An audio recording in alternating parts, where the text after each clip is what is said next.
आगामी बिहार विधानसभा चुनाव को लेकर बिहार में हर तरफ हलचल मची हुई है। सभी राजनीतिक दल अपनी सियासी दाल गलाने के लिए चुनाव प्रचार में जुटे हुए हैं। इस बीच ऑल इंडिया मजलिस-ए-इत्तेहादुल मुस्लिमीन के प्रमुख असदुद्दीन ओवैसी ने भी बिहार में अपना मोर्चा संभाल लिया है। इस दौरान उन्होंने मुसलमानों को लेकर एक बड़ा बयान भी दिया है। हैदराबाद से लोकसभा सांसद और AIMIM के राष्ट्रीय अध्यक्ष असदुद्दीन ओवैसी ने सोमवार 6 अक्टूबर 2025 को बिहार के दरभंगा जिले के जाले विधानसभा क्षेत्र के कुम्हरौली में एक चुनावी सभा को संबोधित किया। इस दौरान ओवैसी ने बिहार के मुसलमानों को नसीहत दी। उन्होंने कहा कि तुम्हारा नेता तो मुसलमान बोलने से भी डरता है। ये ड्रामा कब तक चलेगा? ओवैसी ने कहा, मुसलमानों की याद सिर्फ चुनाव के वक्त आती है। जब उनसे वोट चाहिए होता है तो कहते हैं, भाई हमको वोट दे दो, और चुनाव खत्म होते ही भूल जाते हैं। उन्होंने कहा, पटना में बैठकर कोई दूसरा तुम्हारे मुकद्दर का फैसला नहीं करेगा। ओवैसी ने मुसलमानों से अपील की कि वे अब अपने वोट का इस्तेमाल सोच समझकर करें। उन्होंने आगे कहा, हमने 5 साल पहले बिहार के मुसलमानों पर एक रिपोर्ट तैयार करवाई थी, उसे पढ़ो। उसमें तुम्हें आईना दिखेगा। देखो कि 50 से 60 साल में तुम्हारी हालत में क्या बदलाव आया। हमने अच्छे लोगों पर भरोसा किया, लेकिन हमें क्या मिला? वही नरकटियागंज विधानसभा क्षेत्र से संभावित भावी प्रत्याशी आरिफ रेजा ने सभा को संबोधित करते कहा कि अब वक्त आ गया है कि मुसलमान अपनी सियासी ताकत को पहचाने और अपने वोट की अहमियत को समझे। उन्होंने महिलाओं को चुनाव से पहले पैसे देने की नीति को अपर्याप्त बताया। प्रधानमंत्री नरेंद्र मोदी पर तंज कसते हुए उन्होंने सवाल किया कि आजादी की लड़ाई में राष्ट्रीय स्वयंसेवक संघ RSS का एक भी सदस्य क्यों शहीद नहीं हुआ, जबकि मोदी RSS के योगदान की बात करते हैं। सभा के अंत में ओवैसी ने कहा कि उनकी पार्टी किसी से नफरत नहीं करती, बल्कि इंसाफ चाहती है। उन्होंने जोर दिया कि हर समुदाय को बराबरी का हक मिलना चाहिए और देश को मोहब्बत व संविधान से चलाया जाना चाहिए, न कि नफरत से। उन्होंने मंच से समर्थकों को धन्यवाद दिया और भारत जिंदाबाद, संविधान जिंदाबाद और मोहब्बत जिंदाबाद के नारे लगवाए। तो ये थीं आज की बड़ी और जरूरी खबरें। वेब इंडिया न्यूज पर हम आपको देते हैं हर खबर की पूरी सच्चाई, तेज, सटीक और बेखौफ।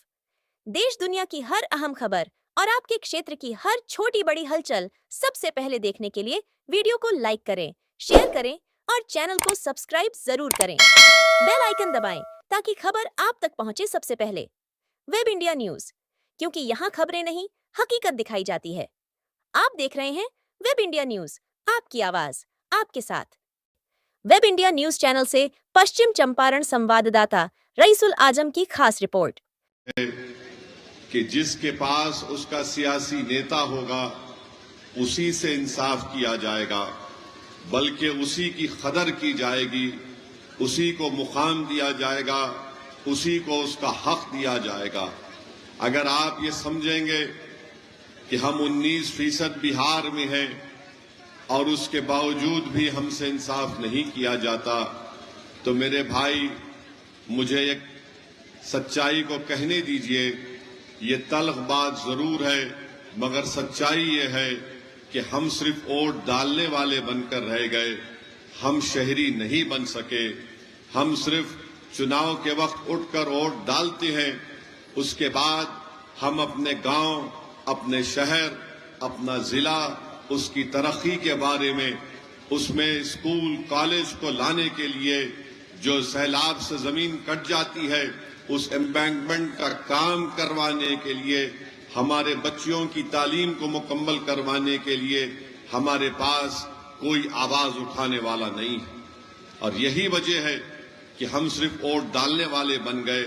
अगर आप शहरी बनेंगे, जब आप शहरी बनेंगे तो आपको अपने हुकूक पूरे आपको मिलेंगे।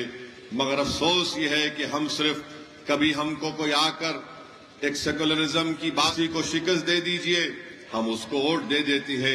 मगर बताइए, हमने हर महाज पर, हर इशू के ऊपर, हर मुद्दे के ऊपर आप और हमने मिलकर वोट दिया। बताइए हमने क्या हासिल किया?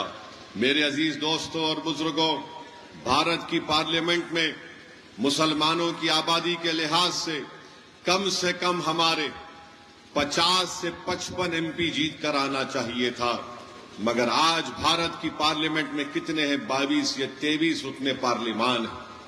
अगर आज भारत की पार्लियामेंट में 50 से ज्यादा मुस्लिम अरकान पार्लियामान होते, अगर मजलिस इत्तेहादुल मुस्लिमीन का एक MP नहीं होता, बल्कि मेरे साथ अगर अख्तरुल ईमान और इम्तियाज जलील साहब होते, आप अपने दिलों पर हाथ रखकर मेरी इस बात को सोचिए कि क्या नरेंद्र मोदी ऐसा कानून बनाता जिससे वक्फ की जायदादों को हमसे छीन सकता था क्या? मेरे भाई, आप नहीं में जवाब तो जरूर दे देंगे।